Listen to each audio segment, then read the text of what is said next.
Hello everybody, and welcome to this, my first of two videos on the Canon F-1N. It doesn't say N here, but you can tell that it's the F-1N because there are some styling differences between it and the original F-1, which is this right here. They have the same logo. The original F-1 has a self-timer and multifunction dial right here, whereas this one has nothing, right? Well, not really, we'll see that in a minute. Other than that, there are a lot of similarities. The shutter release button, where the shutter dials are, how they interface, and then there are some slight differences in the cosmetics here. A big difference is the way that the dials over here, the film rewind, the ISO selection dial, and things like that are designed.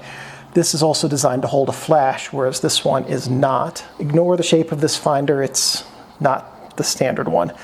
One major and easy way to tell which type of F1 it is, the original or the new, is whether the battery goes here and is a PX28, like on the AE series, actually all of the A series, or whether the battery goes underneath the camera and is an LI625, I think is the designation for it.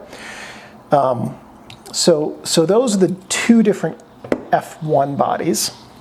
This is a 35mm interchangeable lens SLR.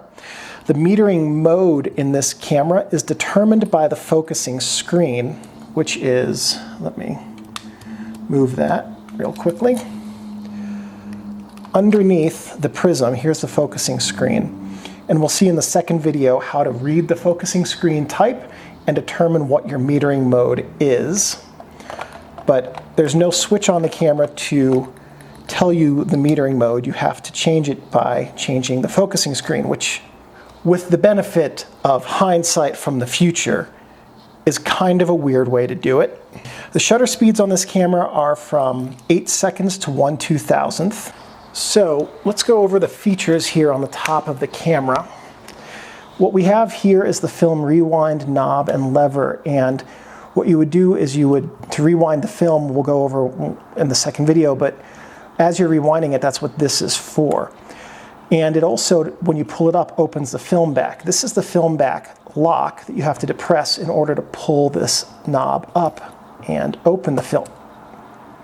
And there's no film in it, that's good. But to open up the film back, there we go. Underneath this, there's this dial here, and this is your exposure compensation dial. This is the exposure compensation dial lock that allows you to turn it. And in the second video, we'll talk about how to use this. There's a little, let me move the prism here so that you can see this more easily. There's a little clear window right here on this side of the camera. This lets light into the camera so that it illuminates the back of your meter display. It doesn't let light into the film body, so it's not going to ruin your film. It just allows the meter to be illuminated. There's also another one of these on the front of the prism here to allow light into the other metering area. Here we have the area where the prisms are mounted and removed. This is the shutter speed selector dial. This pin locks into place for automatic mode, like that, when there is a metering prism on it that allows automatic use. This is the double exposure button, and we'll see how to use that in the second video. This is the film advance, right here, film advance lever, shutter speed, and the lock dial. So you can go active, lock, or self-timer. And those are marked on the back here by an S for self-timer, an L for lock, and an A for active. On this prism, which depending on, this is, I believe this is the most common prism. On it we have the hot shoe right there, so you can use a flash on the camera. And we also have the release buttons here. These two buttons are what you would push to take the prism off of the camera. Actually, the one on this side doesn't seem to pop out anymore. Well, it's an old camera, these things happen. And starting over here, we have on each side a strap lug. This is what you would attach your camera strap to. This is your depth of field preview button. So if you push it, that triggers a little mechanism in there that stops the lens down so you can see what the approximate depth of field will be. This over here is your battery check button. This is the lens mount. This is the battery holder. You take it off by pushing a little button on the bottom of it. You can change the battery and then just, well, not with that split ring in the way, but you can then just pop it back on. Let me show you how the depth of field preview button works really quickly. I'm going to grab my 50mm lens and set it to f/16, because that should give you a good preview. And most of the time it does nothing, but when you release it, it's still hard to see, but the aperture stops down. There we go. Now you can see it through the magic of moving the studio lights. There you can see it, the aperture stopped down, turn it off, it opens up. That's how the depth of field preview button works. Let's look at the camera's bottom and we'll see the features here. We'll start over here. This is the winder coupling port and cover. So basically, if you have a power winder, you would unscrew this to connect it to the camera. This is one of the mechanical connections. This is the film rewind button that you would hold down to rewind the film. Tripod bushing. This is the AE coupling cover for the film advance. And this is another one of the mechanical connections. So this is I believe this one allows the film to be rewound by the winder, and this one allows it to be advanced. And then I don't have one of the winders to test that with. I've never had one of the winders. So that's just a guess as to why there would be two connections here. And then this is right here, electrical contacts for the winder that tell it when to trigger and when not to. On the side, we have the flash PC socket, and this is what you would plug a flash cable into if you're going to have it off of the camera. On the back of the camera, we have your metering mode selector between normal, hold, and light, and we'll talk about what those do in the second video. Typically, normal is what you're going to use most of the time. For some prisms, you have this little switch right here, which activates a little cover inside of the prism, so that if you're doing long exposure photography or astrophotography, for instance, or darkroom flash type photography where the room is black, but the only illumination is when you trigger a flash, you can flip that up and prevent stray light from getting in through the viewfinder and lowering the contrast of your film, which can happen. So that's a very nice, very high-end feature. We have the serial number. We have the film memo holder. When you open up a box of film, you tear the tag, the flap off of it. You put it in there, and then we have the model information. While we're here, let's take a look at the inside of the camera. So here is the film cassette take-up or receptacle. This is where you'll see when we load the film, this is where the film goes. These little doodads right here help hold the film cassette in place. This pin right here with the little screwdriver face on it helps to guide the film onto these 4 silver film guide rails. These 2 outside ones keep the film from moving up and down, and these 2 inside ones mesh with the film pressure plate, which we'll see in a second, to hold the film flat on plane. Here's the shutter curtain. This is your film tension sprocket. This allows the film to have tension as it passes through the camera and prevents the film from unrolling as it's taken up and either causing it to go out of plane and then out of focus, or being taken up by the film, because film, after being stored in one of these cassettes for however many years, usually months to years, will have memory. So this prevents that memory from pulling the film back and overlapping your images. This is the film take-up spool, where you feed the film and then advance it. These grooves along the outside are your light seal channels, where you would have light seal material. You can probably see there's cotton yarn in there, because that's what I use. But these originally had foam that tends to degrade over time. So if you've seen my video on how to replace light seals, those are the channels that it would go into. If we move over to the back of the camera here, some light seal felt here as well. These are rollers to help the film move smoothly over this part, specifically this tensioner right here. The tensioner fits between these, right? And that helps ensure that the film sprocket holes are kept on the sprockets to make sure that the film advances properly. This is a film pressure plate that meshes up against here. And then this is another spring that holds the cassette in place so that everything's properly aligned. There's a lot of stuff inside of this camera body that is designed to keep the film flat and moving smoothly and at a predictable speed through the camera. There's a few things in here that some cameras don't have, like a second one of these. Some don't have this dude. Many don't have this pin on the back of them right here. So these are additional features and additional cost elements that indicate that this is a professional level camera. Some notes on this camera, and in video 2 we'll talk about the function of everything. We've looked at what everything is. In video 2 we'll talk about how to use it. This camera was functionally a step up from the original F-1. In terms of, it had the exposure compensation dial, it has automatic metering with at least this prism. I don't think the original F-1 does. No, the original F-1 is fully manual, doesn't have an automatic shooting mode.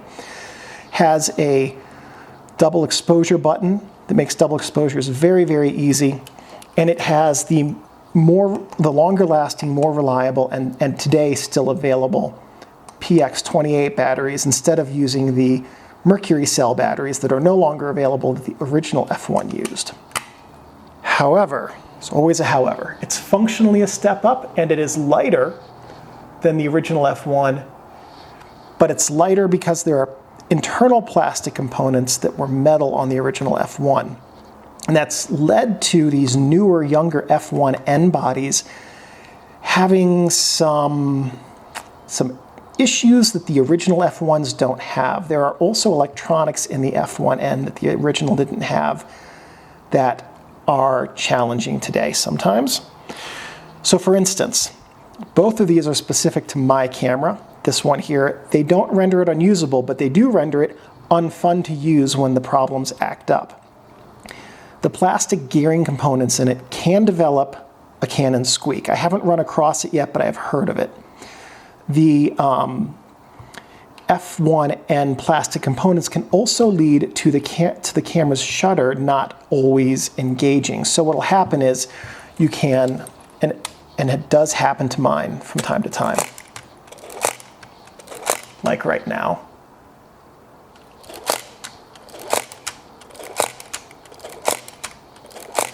And it's no fun when this happens, I won't lie. There we go. And when that happens, you can see that was just like, what, 8 or 10 frames, something like that. You can just keep advancing and advancing and advancing until this catches and the whole mechanism locks back in place, it cocks the shutter, and doesn't keep advancing like that.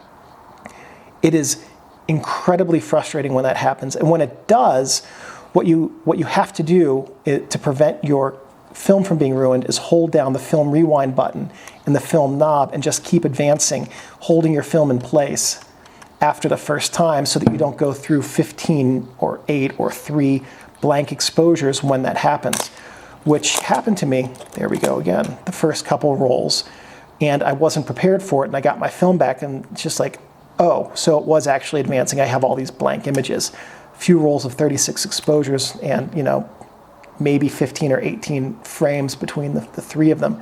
It was incredibly frustrating when I learned that. So if your camera does that, where it just advances and advances, geez, it's really acting up today, until it magically grips again, what you want to do is hold down the film rewind button and the film rewind knob and then just keep advancing through it after the first time. And it has a different sound. So let's see if we can do it again. That's what it sounds like when it doesn't work. You can hear a secondary sound after the advance, and that's the shutter flicking back.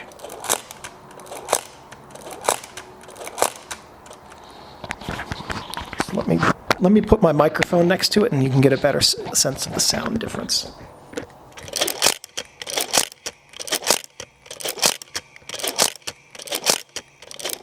And you could probably hear that last time the shutter curtain stayed in place. It didn't backwards. The other issue that this one has and that others have is with the electronics. And the way that that manifests is that sometimes the automatic exposure meter simply won't turn on. It'll meter A-OK in full manual mode, but in automatic exposure and aperture priority, as it is when you switch to having the A visible for your shutter speed. Sometimes the meter just won't turn on. It can happen with a brand new battery. Like I said, it can happen when the manual metering is A-OK. And that's really frustrating as well. And that's a problem with the way that the electronics are functioning or not properly functioning within the camera. And it has to do with the electronics getting old.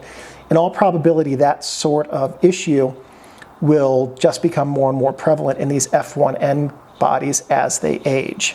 And I've also noticed that that meter issue tends to be more prevalent if it's cold or too warm outside. So whatever's going on with the electronics, it's very temperature susceptible. So outside of a very narrow temperature range, the electronics in this camera start to get very touchy. And those are the two issues that I found that happen with this camera specifically, but that I've also heard about. There may be others I haven't heard about with these. But the issue with what I think is something to do with the film advance clutch being plastic for the advancing issue and the electronics for the metering issue is it's significant, and the cost to fix would not be small because these are professional cameras and very difficult to fix. They take a lot of time. I have gotten this question a lot over the years. Do I prefer the original F1 or the F-1N? I do like some of the functionality, and I do like that the F-1N is substantially lighter. However, I will be keeping my F1 original. I will not be keeping the F-1N because these cameras are more reliable in the long run and simpler. So they will last when these newer F-1Ns have stopped running. So that is it for this first video. If this was helpful, please give me a thumbs up. That lets me know I'm on the right track. If you want to know how to use all of these functions, check the description for the second video's link. Pop over there and then we'll go over the functions. And with this video and the second, there is an index in the description that tells you where all of the different elements in the video are, so you can skip right to the part that you need to know. And just remember, your camera, there's some things you can do to make it last longer. Don't store it in a plastic bag or box because that can cause mildew and mold to grow on it. Don't store it with the shutter tripped, or don't store it with the shutter wound. Before you store it, press the shutter button, let it fire, and then let it store, because that takes tension off the springs that are inside the internal mechanism, even with electromagnetic shutters like these have. Do not touch the shutter curtains in the back here. Don't open that up and put your finger in it. Don't touch it to get your finger oils can damage it. Don't put your finger in it when it's open and let the curtain slam shut on your finger. That's a great way to ruin a shutter curtain. The mirror here, don't touch it with your fingers because you can desilver it. If you're going to clean it, you want to be very gentle with the cleaning process. I clean these using lens tissues that I ball up so it looks kind of like a feather duster, and a little bit of rubbing alcohol, and then just dab it and dry it like that. After washing my hands very thoroughly, just in case there's any grease on them so that it doesn't get onto the tissue or into the mirror. Don't leave your camera or lenses in your car because the heat can cause lubricating oils to get where they shouldn't. What happens is the camera heats up, the lubricating oils get thin, they get where they shouldn't, especially in lenses, and then boom, doesn't work.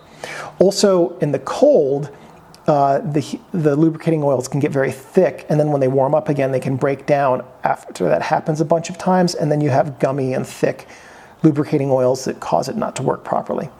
Also, cameras in cars are a great way to come back to a shattered window and a missing camera. Also, don't let this camera get wet. Even though it's a professional body, it does not have weather sealing like some of the later, actually even some of the contemporary professional bodies had. So And the electronics in these are touchy enough as it is with age, so water would probably do no good for them. And just remember, your camera is a precision tool and should be handled with care and respect, and as long as you take care of your camera will take care of you.